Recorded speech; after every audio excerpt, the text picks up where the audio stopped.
today with a really quick repotting tip.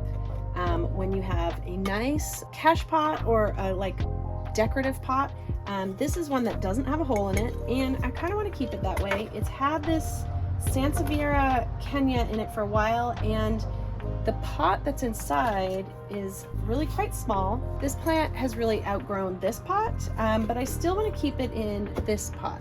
So I figured, oh, I'll just get another nursery pot to put inside. But here's a quick problem. That does not look good. That is way too big. So what do? I've chosen a pot that really does fit pretty closely inside this pot, and this is just a recycled pot. I buy a lot of plants. This is just another nursery pot that came with another plant that I've since planted in the ground. A lot of places like Home Depot, they do have recycling programs where you can pick up pots like this for free, or just ask at your local nursery. There are always probably a ton of these they're trying to give away in order to make this a cache pot, which is an ideal situation for houseplants because it means you can change the decorative pot, you can do bottom watering, you're keeping your drainage, because it's always recommended to have drainage holes in any plant.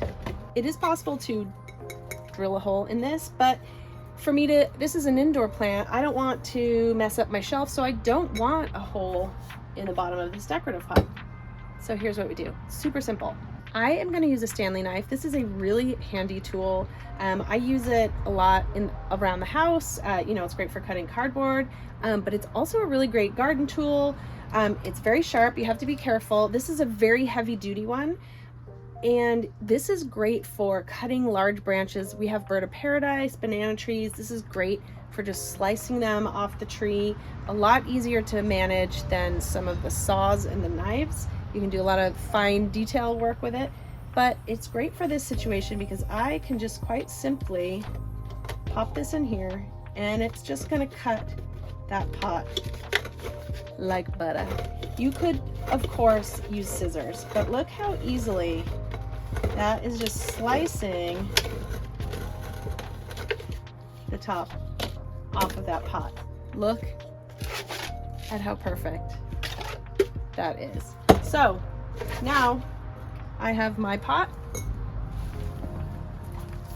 and that's going to give this plant a little bit more growing room. And this is what I had done with this pot before. I think I had another pot and I just cut it down a little bit too short, which suited that plant at the time. This plant, when I first bought it, it only had one growth. It has since grown out lots of little pups, which we love about Sansevieria.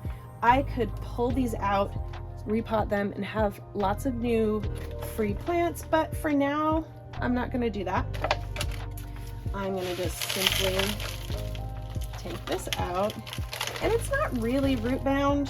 The roots aren't too bad, and it's gonna be a little bit bigger. I'm going to use cactus mix, and I'm just gonna fill it up to about there, and then gently loosen the roots. So this is cactus mix. This is really great for Sansevieria. This is a plant that does do really well with cactus mix, which means it's really well draining. It doesn't retain too much water, lets the water flow through.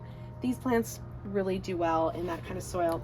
I like a good organic cactus mix soil. I think I should probably have it linked below. I've got some Amazon links, but any nursery, I always recommend go to your local nursery, look for an organic soil. That is going to be your best bet. I'm just going to pour this in here until we're happy with how that's fitting. That looks pretty good. And I'm just going to loosen the soil around.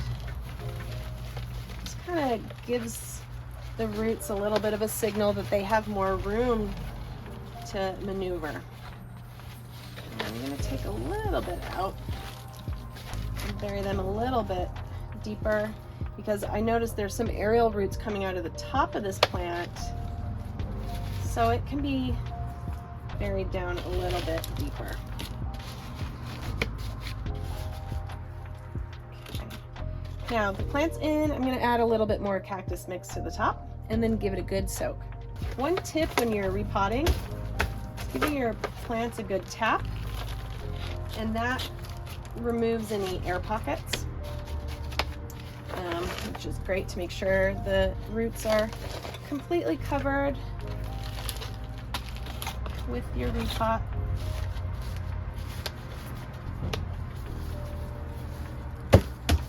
Tap, tap, tap. Feeling pretty good, pretty solid in there. It didn't have a lot of really thick, heavy roots, so it is a little bit wobbly. And once I water it, it should soak in, the roots should kind of become more hydrated, and it will be more solid in this pot. But for now, this will work just great.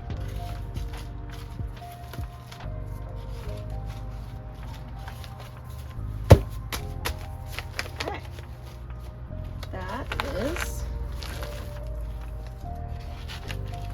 looking pretty good. All right, so I have my decorative pot once again. Pop that in there. And now that is a perfect fit. I have my handy rainwater, and I am going to give it a really good soak. And now that I've given this a really good soak, the water will soak through. It's going to sit in the bottom of this pot, which could do with a little bit of a cleaning. And that will really hydrate the plant, let the water through, let it soak all the way in. I'm going to check it to make sure that it's not sitting in standing water, but this plant should be pretty happy. And that is it. That is my very quick fix for repotting this Sansevieria Kenya into a cash pot, making sure the inner pot matches exactly perfectly with the decorative pot, and making sure it's happy and healthy. If you have any questions or there's any topic you'd love me to cover on my channel, feel free to pop it into the comments below. And of course, don't forget, you can find me on Instagram and TikTok, and of course, subscribe.